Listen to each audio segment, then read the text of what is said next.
Welkom by die boodskap van die Bybel GPS. Vandag gaan ons bietjie kyk na Johannes 3. Dit is 'n opwindende skrifgedeelte en my gebed is dat ons 'n nuwe insig sal kry in hierdie wonderlike hoofstuk in die Bybel. En in hierdie hoofstuk sal ons dan hopelik opnuut ontdek hoe God in ons lewens genadevol meewerk. Maar voor ons gaan fokus op die skriflesing, ek het vir Mali gevra om vir ons hierdie boodskap en skriflesing met gebed te open. Baie dankie Mali. Voor ons na die boodskap gaan luister, het ek vir Mali Ingram van die Vrystaat gevra om vir ons 'n gebed te doen. Mali is deel van die Bybel GPS se disippelskap groep en sy gaan vir ons 'n gebed doen voor ons na die boodskap gaan luister. Mali, ek wil vir jou baie dankie sê. Voor jy vir ons bid, kan jy net vir ons sê presies waar jy bly en wat jy doen? Ons bly in 'n baie klein dorpie van Stadensrus hier in die Vrystaat en my man en my seun is boere, so ons is plat op die aarde mense. Goed, dit sal vir ons wonderlik wees as jy vir ons in gebed kan lei. Baie dankie. OK, ons maak oë toe. Abba Vader, wat 'n wonderlike voorreg is dit om u kinders te kan wees, al is ons duisende kilometers en honderde kilometers van mekaar af. Ons wil regtig vanaand in die naam van Jesus Christus na u toe kom en voor u neerbuig en aan u al ons lof en ons eer bring. Ons wil u aanbid as die enigste ware God wat daar is. Ons wil erken dat daar buite u niemand is nie.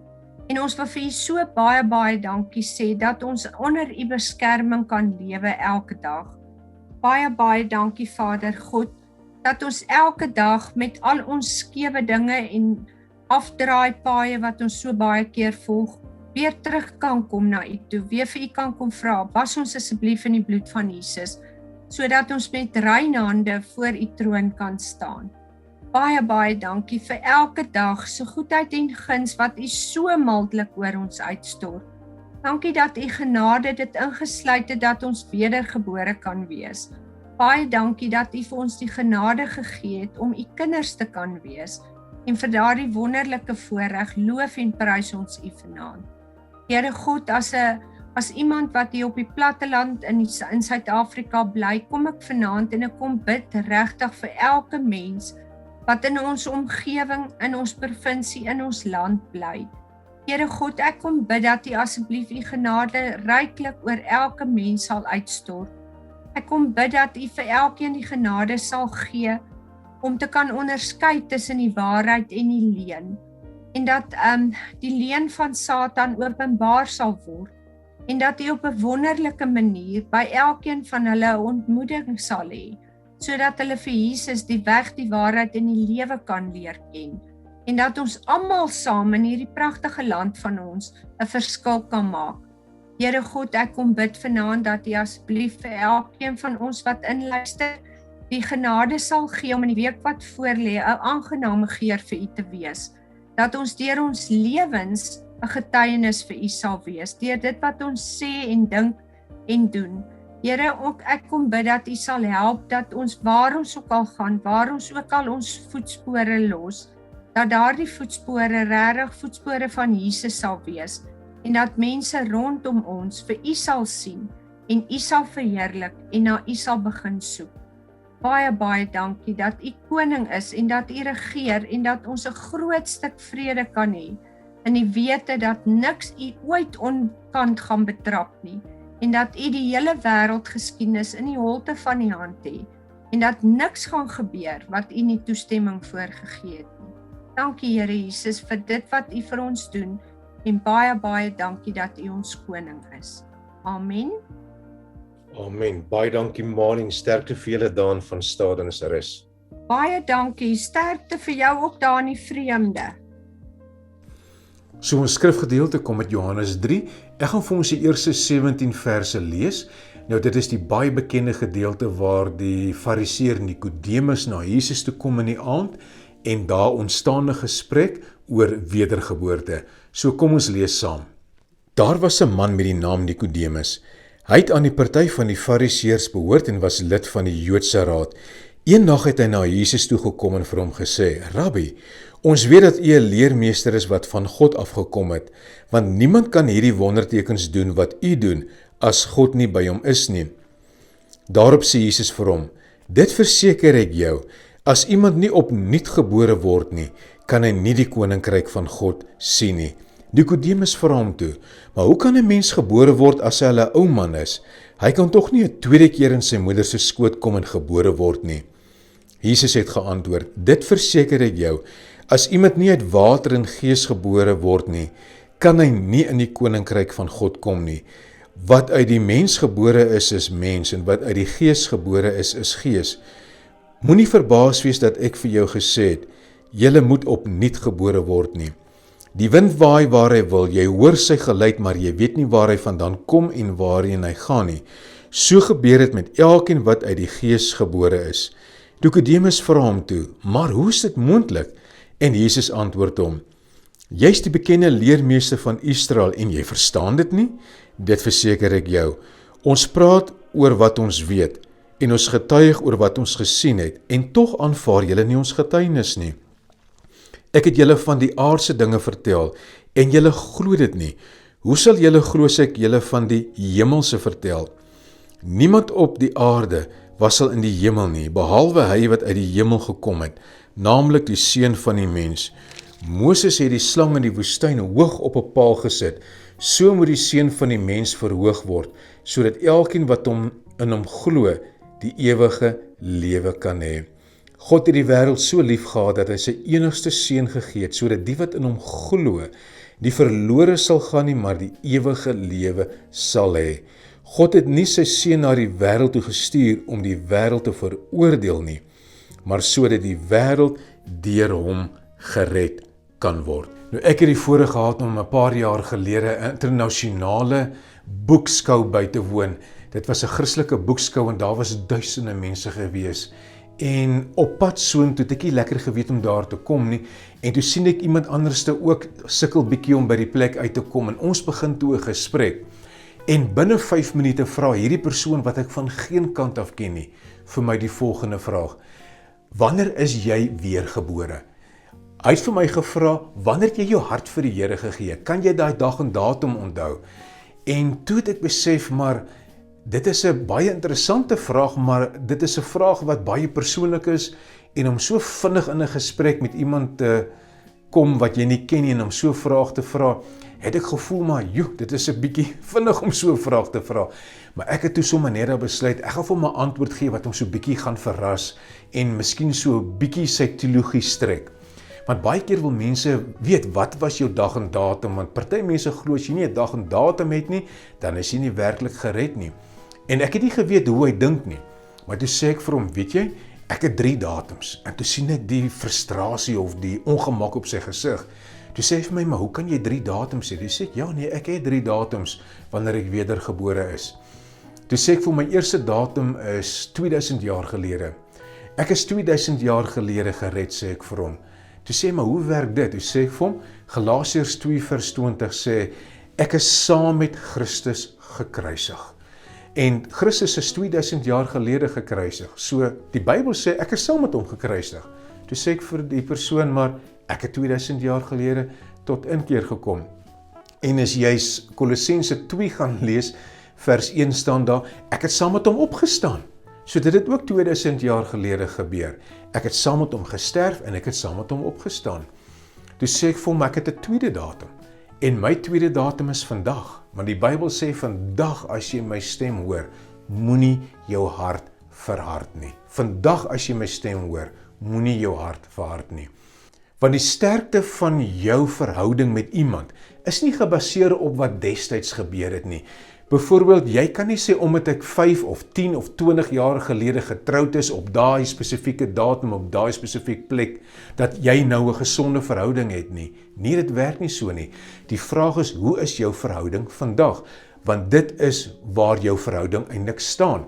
Dit word nie gebou op 'n datum nie. Dit word gebou op waar staan jy vandag met daai persoon. Daarom sê die Here, vandag as jy my stem hoor, moenie jou hart verhard nie. So elke oggend moet 'n ou opstaan en sê, weet jy, en bid en sê, Here, vandag gee ek my lewe weer opnuut vir U, want ek wil nie my hart verhard nie. En toe sê ek vir die persoon, maar daar's 'n derde datum, en dis die toekoms. Want gelees is dieselfde Kolossense 2 wat sê in vers 1, ek het saam met Christus opgestaan, dan sê vers 3, en my lewe is saam met Christus verborge. En dan staan daar in vers 4, wanneer Christus weer in heerlikheid verskyn, dan verskyn ek saam met hom. Toe sê ek vir hom, eendag gaan ek heeltemal verlos wees. En toe het hy nie eintlik iets gehad om vir my terug te sê nie, want ek dink hy was 'n bietjie verbaas gewees oor my antwoord, maar ek het maar vir hom so alles uit die Bybel gaan haal. Want jy sien, as jy mens die Bybel lees, dan besef 'n mens, ons kan nie sommer net altyd maklike antwoorde gee vir die lewe wat ons lewe nie. Dis 'n misterie. Die lewe is in baie opsigte 'n misterie, en hoe God met ons lewe werk, is ook 'n misterie. Want nou sê die Bybel, maar ek het saam met Christus gesterf. Ek het saam met hom opgestaan, en ek gaan saam met hom verskyn.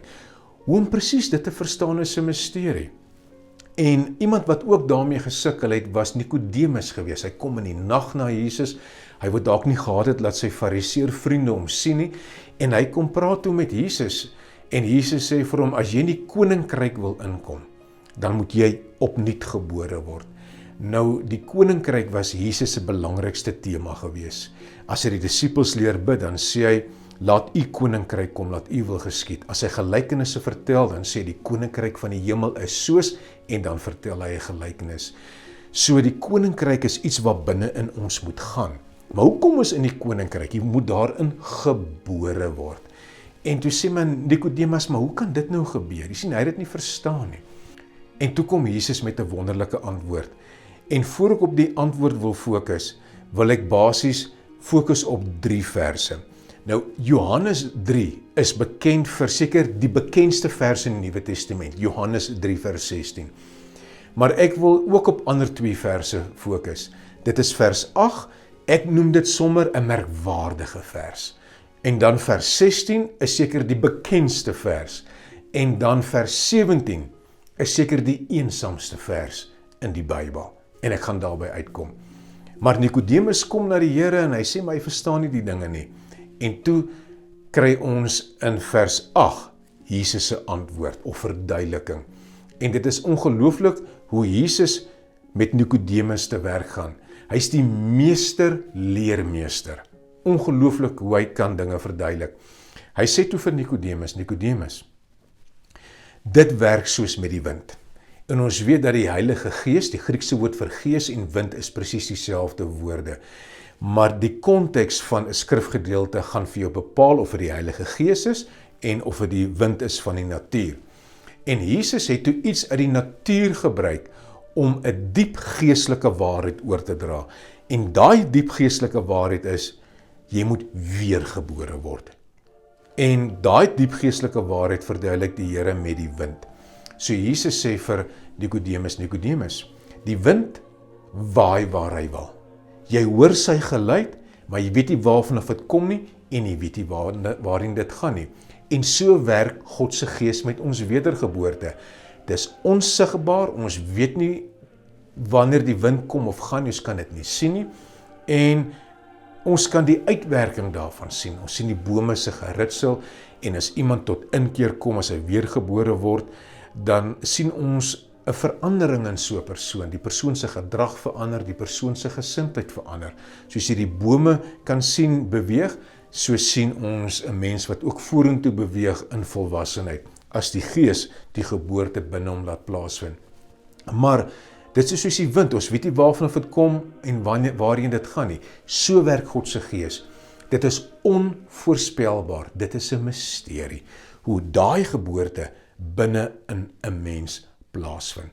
Ons kan dit nie altyd in woorde omsit nie, maar dit gebeur. Daarom het ek vir daai persoon wat vir my gevra het, is ek wedergebore, het ek eintlik as prins vir hom so bietjie wou verwar. Want ek wou eintlik vir hom sê, dit is 'n misterie hoe God met 'n mens werk. Die mens kan nie net altyd op 'n dag en datum bou nie, want dit bepaal nie die sukses van jou verhouding nie. Dit doen nie. Wat die sukses van jou verhouding bepaal is, hoe is jou verhouding vandag met daai persoon, met jou familie, met jou vriende en met die Here. Elke dag moet ons kies. Maar hoe die Gees in 'n mens werk, ek weet nie altyd hoe nie, maar dat hy werk, dit weet ek. Dit is soos die wind, dit kom en gaan, dit is onvoorspelbaar, dit is onsigbaar, maar die uitwerking daarvan kan jy sien, soos die bome se geritsel, iemand wat mooi verander, dit kan ons sien. So die Here gebruik iets uit die natuur, wind, om 'n diep geestelike waarheid deur te gee oor hoe God se Gees werk. Onvoorspelbaar, onsigbaar, maar die uitwerking daarvan is definitief sigbaar. So ons kan nie die Gees wil manipuleer en dink dit is die enigste manier hoe die Gees werk nie. Party mense het 'n dag en datum, wonderlik. Party mense het 'n radikale omkeer, wonderlik. Party mense se omkeer is nie so radikaal nie. Party mense kom in die koninkryk in sonder dat hulle eers daarvan weet. Dit is soos iemand wat nooit kerk toe gaan, hy gaan kerk toe, begin in die koor sing en begin Bybelstudies toe gaan en begin die Here lief hê, en daai persoon het die lyn oorgesteek in die koninkryk sonder om spesifiek bewus te wees daarvan, want God se Gees kan jy nie beperk nie. Hy werk onvoorspelbaar, onsigbaar op misterieuse maniere. En dit bring my dan by die volgende vers uit, seker die bekendste vers in die Nuwe Testament, Johannes 3 vers 16. Luther het gesê, dis die evangelie in 'n neutedop. En dit is die vers wat ons almal geleer het in die sonnaskool, want so lief het God die wêreld gehad, dat hy sy enigste seun gegee het, sodat elkeen wat in hom glo, nie verlore sal gaan nie, maar die ewige lewe sal hê. Nou daai woord wêreld beteken in die Grieks die wêreld wat nie van God hou nie. Die wêreld wat in oppositie is teenoor God, wat eintlik vir God haat, wat hom uitblok uit hulle lewe. En dan sê Johannes 3 vers 16, want so lief het God die wêreld wat hom ignoreer, uitblok, haat, verafskuw. Hy het hulle so lief gehad, dat hy sy enigste seun gegee het. Hy het sy beste gegee. En dan is dit vir my 'n misterie dat God so lief kan hê. Ons sukkel om mense lief te hê wat dit moeilik maak vir ons in die lewe. Ons sukkel. Maar God sê, ek het hulle lief, ek het die beste kom gee, ek het my seun kom gee, ek het vir hulle kom sterwe, om te wys hoe lief ek hulle het. Nou, ek kan nie daai liefde eintlik verstaan nie, dit is te hoog vir my begrip. Dit is 'n misterie, dat 'n God so lief kan wees vir mense. Nou is interessant, voor 1551 het Johannes 3 vers 16 nie bestaan nie. Die woorde het bestaan, maar die teks Johannes 3 vers 16 het nie bestaan nie. Want dit is eers in 1551 in Parys, Frankryk, waar daar 'n geleerde was met die naam van Robert Estienne, wat Bybelhoofstukke in verse ingedeel het. Want hy was 'n geleerde wat ook 'n drukpers gehad het. En toe hy die Bybel in verse verdeel het, het hy geglo, dit gaan maklik wees om dan sekere plekke in die Bybel te vind. En hoofstukke is eers in 1225 in Engeland deur Stephen Langton ingedeel. So die Bybel het nie hoofstukke gehad nie. Dit was eers in 1225 na Christus het Langton, die aartsbiskop van Canterbury, die Bybel in hoofstukke verdeel. En baie eeue later in 1551 het Robert Estienne in Frankryk, het hy weer daai hoofstukke in verse verdeel. So voor 1551 het Johannes 3 vers 16 nie bestaan nie. En wat sê dit vir ons? Ons moet die Bybel as 'n geheel lees. Ons moet nie tweezer Christene wees nie, want wat doen 'n tweezer Christen? Hy gaan versigtig en hy haal een versie uit konteks uit. So ons haal Johannes 3 vers 16 uit en dan sê ons, maar dit is die evangelie. En dit is natuurlik die evangelie, maar die gevaar is, en ek het dit al belewe, dat mense Johannes 3 vers 16 uit sy verband uithaal met 'n tweezertjie en dan weerspieël hulle na die wêreld. As jy nie glo nie, gaan jy hel toe. So asof God 'n God is wat mense net wil verdoem en veroordeel. Jy moet glo, anders gaan jy nie gered word nie. Party stel dit nog harder. As jy nie glo nie, gaan jy hel toe. Ons moet nie vir mense jok nie, sal mense sê. Want dis wat Johannes 3 vers 16 sê. Maar dit is die gevaar dat jy, as jy vers met 'n tweezertjie so uit verband uithaal, dan kan jy 'n verkeerde beeld van God deurgee. Want dit bring my by die volgende vers 17. Ek noem dit sommer die eensaamste teksvers in die Bybel. Hoekom? Want ons stop gewoonlik by vers 16. Of ons haal net vers 16 uit konteks uit en ons sê dit is waaroor die evangelie gaan. Dis nie verkeerd nie, maar die evangelie is meer as dit. Wat sê vers 17? dat Jesus Christus het nie gekom om die wêreld te veroordeel nie, maar om die wêreld te red. Dit is hoe God is. En dan lees ons 'n bietjie verder dat mense wel verlore gaan, maar dis mense se eie skuld. Dis mense wat nie wil glo nie. God stuur die mense hel toe nie. Hy doen dit nie. Dis mense se eie keuse. God wil almal red. Hy het gekom om mense te red en nie om mense te veroordeel nie. So vers 17 wil vir ons die godsbeeld eintlik herstel, dat God is nie daar om mense te verdoem nie, maar God is daar om mense te red. Want as jy Johannes 3 vers 16 uit konteks uithaal en sê, maar as jy nie glo nie, gaan jy hel toe, dan vat jy God se ronde genade en jy maak dit plat. En dan sê jy, maar as jy nie so is nie, dan val jy oor, dan gaan jy hel toe. Maar vers 17 maak God se genade rond en hy sê dat Jesus het gekom, nie om te veroordeel nie, maar om te red, want God se genade wil almal omsluit. Dit is hoe God se genade is. So, God se werking met ons is 'n misterie, dat mens wedergebore word, dat mense verander, iets gebeur binne jou, ons weet nie presies hoe nie, dis nie resepmatig nie, want dit is soos die wind, dit kom en gaan, maar jy sien die uitwerking daarvan, jy sien mense verander.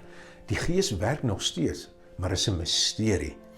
En dan Johannes 3 vers 16, God se liefde is 'n misterie. Ek kan nie glo iemand kan so lief wees nie.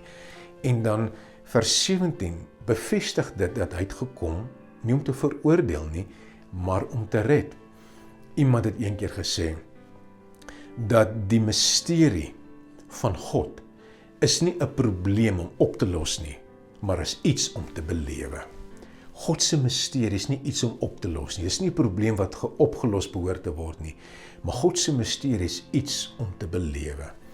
En iemand het ook gesê dat 'n godsdienst sonder 'n misterie is nie 'n ware godsdienst nie. Want wat doen misterie? Dit bring jou terug, want jy wil meer weet, want dit maak jou nuuskierig, dit hou jou nuuskierig. Dit neem jou op 'n ontdekkingsreis, maar jy sal nooit tot 'n punt kom waar jy sal sê, maar ek het nou alles ontdek nie. Omdat God se grootheid is 'n misterie. Jy sal dit nooit in woorde kan saamvat nie. Sy liefde sal jou altyd oorweldig. En dit is hoekom dit so wonderlik is, dat dit wat met ons gebeur en hoe God werk, is eintlik 'n wonderlike misterie. Ons mag die Gees se werking nooit misbruik nie. Iemand het eendag vir 'n ou gesê, hoor jy, die Gees van God het vir my gesê ek moet met jou praat. So asof hy die Gees gebruik om te manipuleer. En toe sê die ander persoon in wysheid, maar God se Gees het vir my gesê ek moenie na jou luister nie. Jy sien, wie's nou reg? Ons moet baie versigtig wees om teksverse uit verband uit te haal en om die Gees los van die waarheid te maak. Die Gees werk soos hy wil. Ons kan hom nie manipuleer nie. So, dis wonderlik om te weet dat God werk met ons. Ons hoef dit nie te verstaan nie, dis nie 'n probleem om op te los nie, maar is iets om te belewe.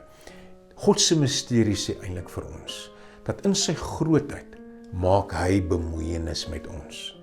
En hoe maak 'n bemoeienis met ons? Iemand het dit so mooi saamgevat. Kersfees is God met ons. Paasfees is God vir ons. Pinkster is God in ons. Verstaan ek dit? Nee, nie altyd nie. Is dit 'n misterie? Definitief. Maar is 'n misterie wat my oorweldig. En wanneer ek oorweldig is ek in verwondering. En wanneer ek in verwondering is, wil ek die Here prys. En prys is die enstof vir paniek. En dit is hoekom God misterieus is. Want hy wil ons ook bevry van paniek. Hy wil vir ons by 'n plek bring van lof en aanbidding. Want wie die Here prys, weet, daar's 'n enstof. En die enstof vir paniek is om God te loof. Kom ons omarm sy misterie. Kom ons probeer om God nie altyd te wil verduidelik nie, maar kom ons beleef sy vrede en sy liefde. Amen.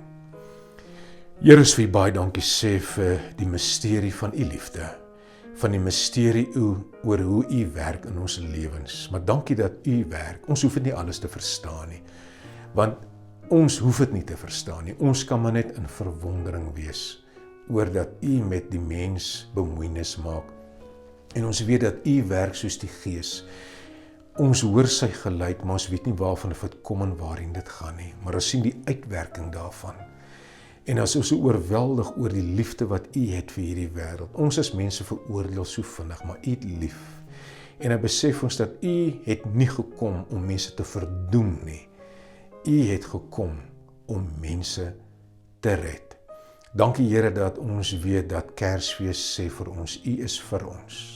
Paasfees sê vir ons, U is, dan weet ons, en dankie Here dat ons weet dat Kersfees sê, U is met ons. Paasfees sê, U is vir ons. En Pinkster sê, U is in ons. Dit is te hoog om te begryp, maar is 'n waarheid wat ons oorweldig, wat ons in verwondering laat staan, wat ons wil help om te ontplof in lof, want wie loof, leef. Amen. Waar jy ook al heen gaan, die Here stuur jou. Die Here het 'n plan vir waarin jy gaan. En die Here se plan is om nie alles uit te lê en te verklaar nie, maar is om mense te help om in verwondering te wees oor God. Ons hoef nie alles te verklaar nie, want as ons alles verklaar, kan ons alles verstaan. Ek verstaan nie alles nie, en ek het vrede gemaak daarmee. Maar as ek nie alles verstaan nie, dan vat dit my na verwondering toe. En wie die Here verwonder, wil hom loof en aanbid.